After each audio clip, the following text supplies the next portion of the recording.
Well, then maybe that's a good, maybe that's a really good question. Okay, we're going to get Or maybe that's started. something she can use on the ground to help us. Take your seats.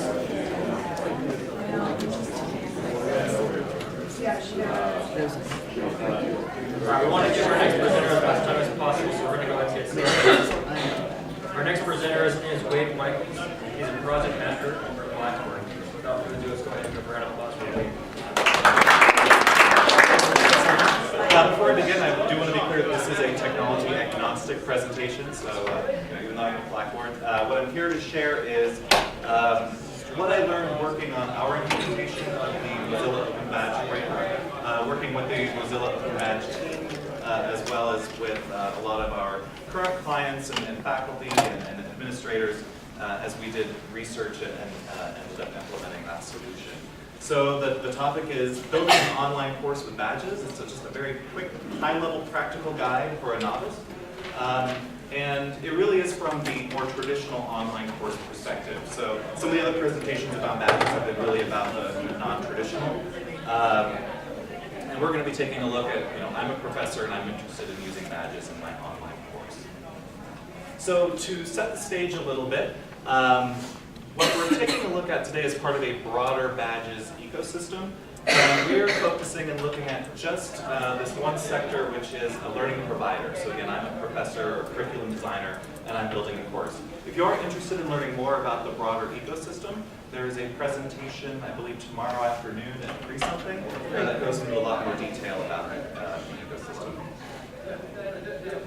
So to set some broader context about in thinking about badges and a badging system in delivering a course or a program, I'm going to leverage a 8 perspectives model that was put together by Carla Casilli with the Mozilla Open Badges project. And it's a really great framework. Don't worry about trying to capture everything on the next 8 slides. You can go to this blog posting that's here if you don't want to try to capture all of that. Just search for Carla's name and badge system, and it'll be one of the first results, and you'll be able to find this.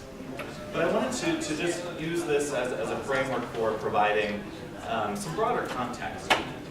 And so the ones, as we go through these next 8 slides, I've bolded a few items that I'm going to touch on either directly or indirectly throughout this presentation, and then the other ones you'll have to consider when we have more time. So some of the philosophical perspectives when thinking about a badge system for your online course or program are, one is representation. So are we going to have badges where someone who's not yet earned that badge is able to see and understand that badge, understand their progress toward the earning of that badge? Or is it a hidden badge? Is it a badge that I earn if something happens and it's a surprise for me? Some people like to call those Easter eggs. It's like, yay, I got a badge for accomplishing this particular thing. What are we doing with badges in terms of motivation? Are we focused on the extrinsic or the intrinsic?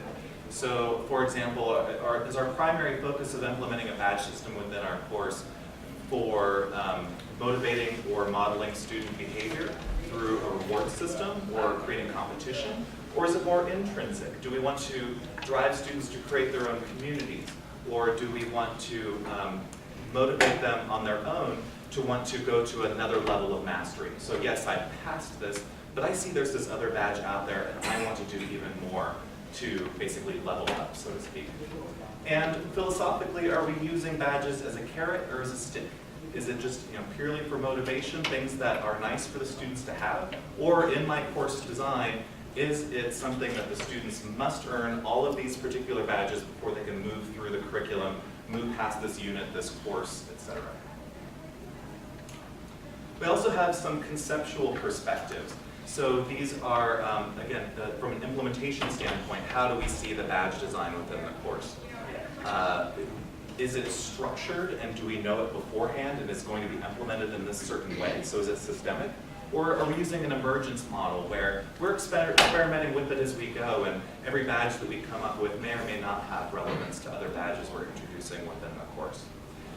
Is the delivery of those badges very rhythmic? Is it on a schedule throughout the course so that students can expect that there's going to be delivery of them or issuance at certain points in time?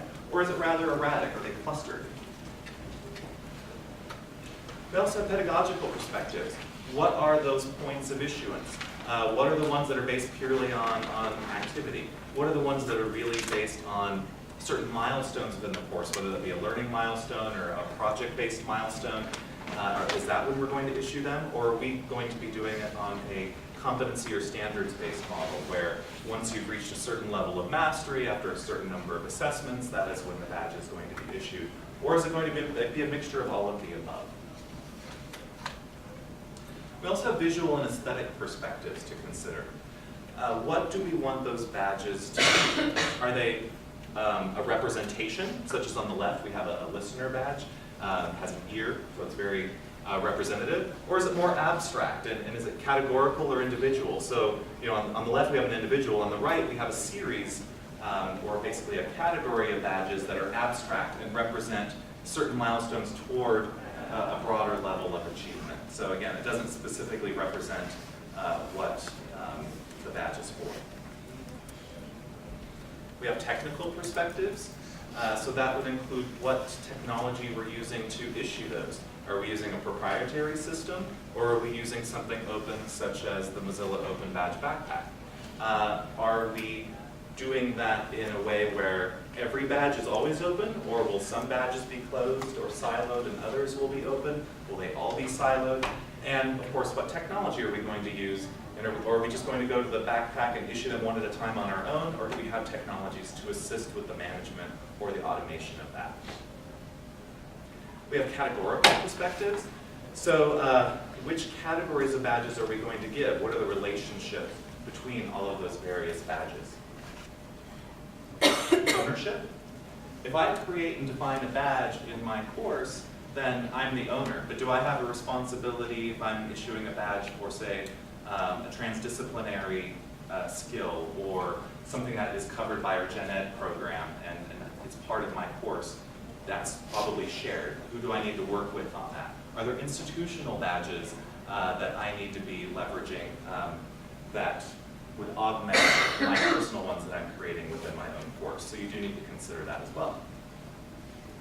Then we have the contents themselves, and that might be how we title things.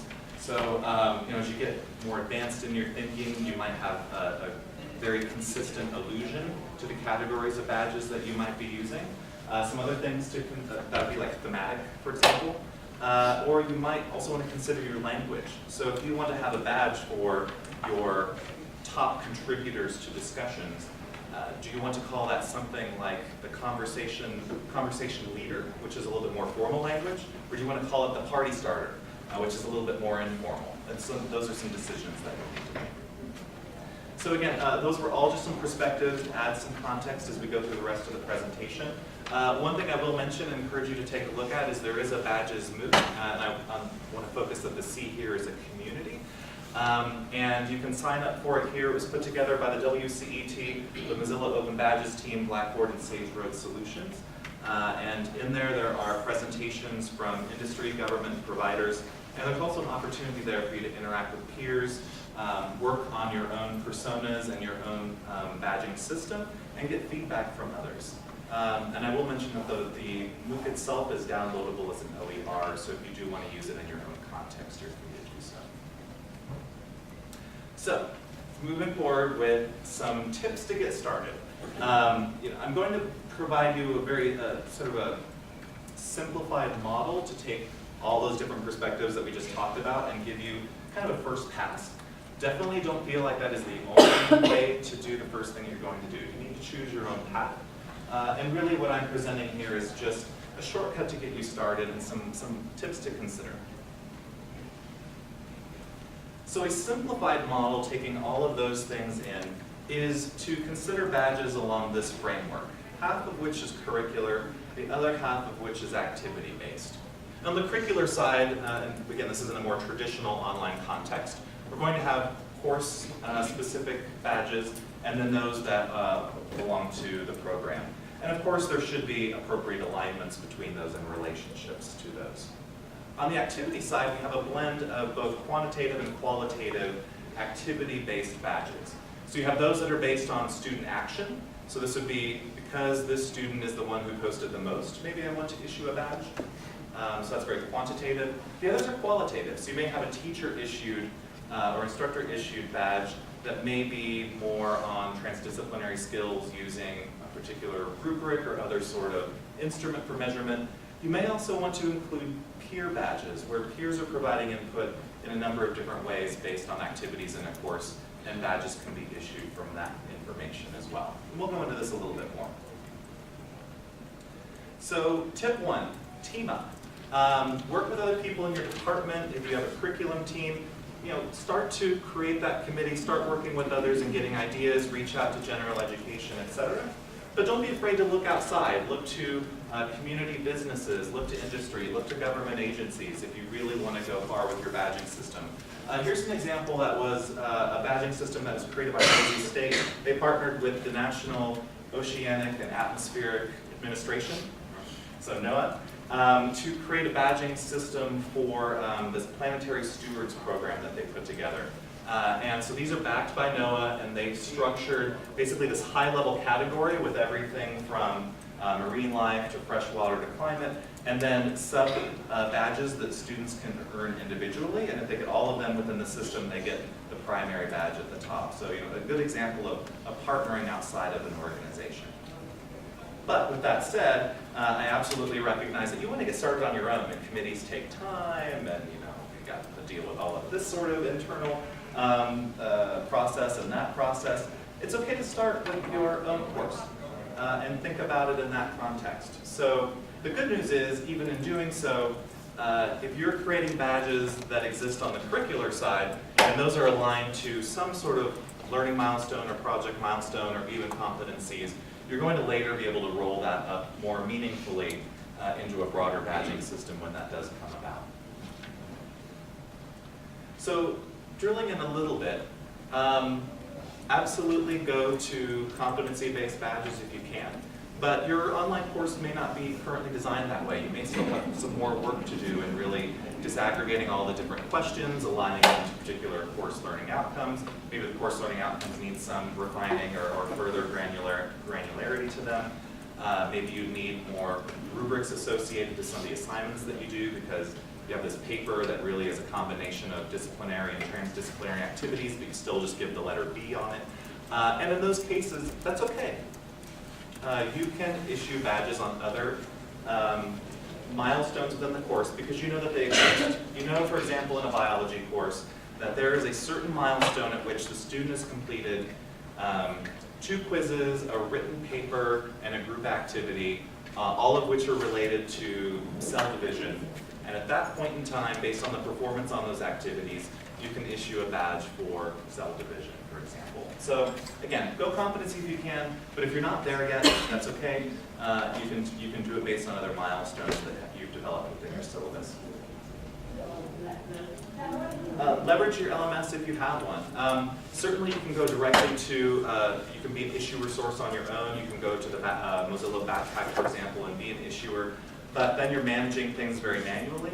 If you do have access to some sort of management system, or if you're using a free for non-commercial use system like course sites, leverage what's already there to manage that for you. So whether that be on the curricular side or the activity side. I will say that right now most of the major LMSs already have some sort of integration with Mozilla Open Badge Backpack, or will very soon. The integrations thus far in terms of automation, managerially you can do things all across the board. You'll be able to run some reports to get some information, but there may not yet be the connection to automate those. Most of the automation at this point is probably really in the category of the course level and then the learning project milestone area. But you're going to see that growing and expanding in a lot of these solutions in the near to mid-term, moving probably into the quantitative action area, as well as more into the programmatic and definitely in the competency-based areas. A couple of other tips leveraging those technologies. You'll need to check into your particular system, and there might be some technical things you need to be aware of. Some of them, for example, you can upload any image and it'll automatically convert it and set it to be the right image size and type for external publishing to the Mozilla Open Badge Backpack. Others, you may need to do that beforehand, before you set a custom image. Also, must do. If you're not in a closed system and you are opening badges up, clearly articulate fully the description, the criteria, if there's going to be evidence associated with that into the badge so that it can be captured. Because while a couple bullet points might make sense to you in your context within your institution, it's not going to assist the student in later building a portfolio of badges and then being able to present that to an external person, to an employer. So basically, it doesn't have as much value or merit. Tip 5, do check with your institution whether there are any sort of policies, particularly as it relates to published open badges.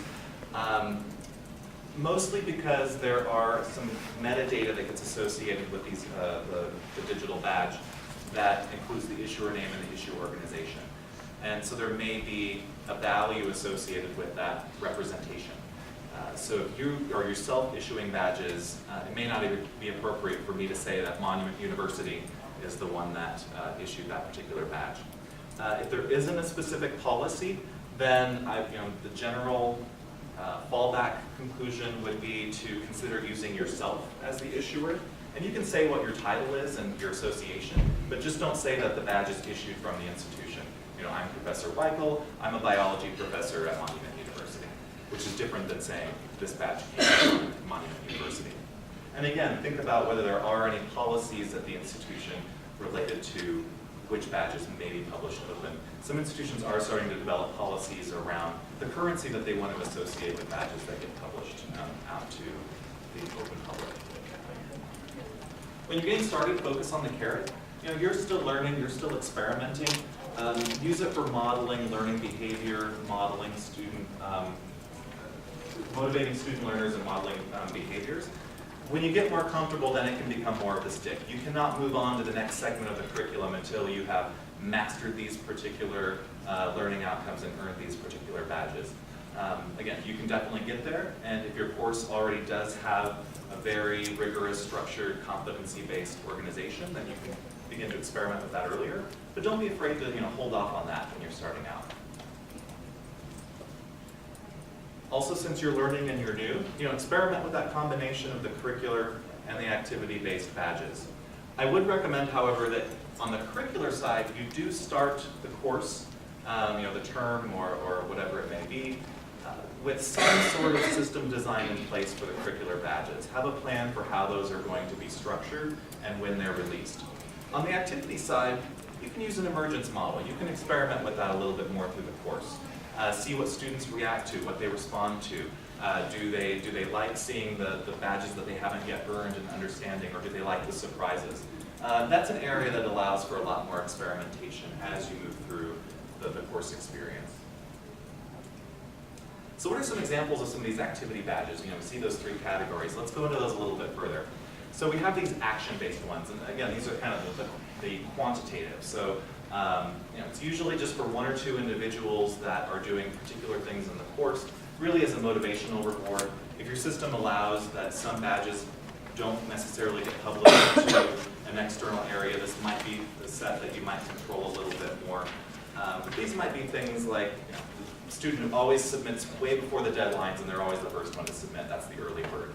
Here you can see, again, an example of some of the language choices related to online discussions. Maybe I want to do the cannonball, the person always jumps right in, or the party starter, or the conversation starter, something that, again, is a little bit more formal. The teacher-awarded ones are going to be where there is some sort of qualitative review, whether there is, again, an instrument, a rubric, or some other methodology to determine certain students' effectiveness in these areas. This is a great place for the transdisciplinary skills to have badges associated with them. And then finally, peer. Think about some peer input that might give the opportunity to reward a student who's really helpful for other students or provides a lot of resources, does research, is a great team player. Tip 8, delight students with surprises. Certainly it's very effective to have certain badges out there that students are able to see and understand the criteria but haven't yet earned. But it's also nice to have some that just pop up for some students that are performing really well. It's a delight. And activity badges are great for this. Curricular badges, you can do it as well for your top performers. So it's the surprise badge they get because they are in the upper echelon. But do think about those badges if you are going to present them to all students. So if you do want to have these above and beyond badges that are going to be shown to students before they earn them, you probably need to be delivering a course model where students can go back and do activities over and over again to demonstrate mastery. Otherwise, they see these things out there, but the activities are done and they can never earn it. So do be aware of that situation that can arise. Again, get the students involved, some ideas for getting peer input. Students are engaged because they're part of the process, but you can use a lot of input. You can use surveys, likes on postings or post ratings, peer rubrics that students fill out on one another, or the students that posted good or more high quality and many resources for other students. Tip 10, start with the extrinsic and move to the intrinsic. Don't be afraid to start where it's just basically a reward system. Again, you're learning about the badging systems and getting familiar with them. You can move into where it's more competitive and students are able to see each other and motivate one another. But then you can move into the more intrinsic, the community. You can start to reformulate the design of your course so that students can go back and redo activities to drive for mastery, so their motivation is on their own. I got this badge, but I want to go back so I can get the next one up. And then content, keep it simple. Your first time out, don't feel like you need to be a graphic designer or go contract with someone. Just use some nice, simple default badges. A lot of these, again, these integrated systems with LMSs have them. Don't worry about creating themes or illusions initially. You can get to that later. And don't worry about, again, the erratic delivery of these. Eventually, you'll get to the point where it's more structured and rhythmic, but it's okay if there's a little bit of clustering going on. And do be aware that if you go out and find some badges, images, just be sure you're observing use guidelines. So if you're a little concerned, go to the Creative Commons search engine or something similar to find appropriate images. So I have, I think, 3 minutes. Let me just show 2 quick screens, and then I'll have a couple minutes for questions. So what might this look like? Again, very simple, high-level approach. How this looks or represents in your particular system might look different. But I went very simple here and just created a couple of high-performing badges. These are the red ones that are hidden unless you earn them. So they'll be surprise badges for my top performers. The cup is for activity. So I've got a marine discussion maven for my oceanography course here. And then I have these yellow badges that everyone is expected to earn through the course of this learning experience. So the student perspective here, I'm able to see that I have earned certain badges. I can see those ones that I haven't. Carl here earned one of the surprise ones, so he was a master of crustaceans. But this one I haven't yet earned, and a lot of these systems will provide this transparency to see my progress toward earning a particular badge, the various criteria that I've earned, and then wireless.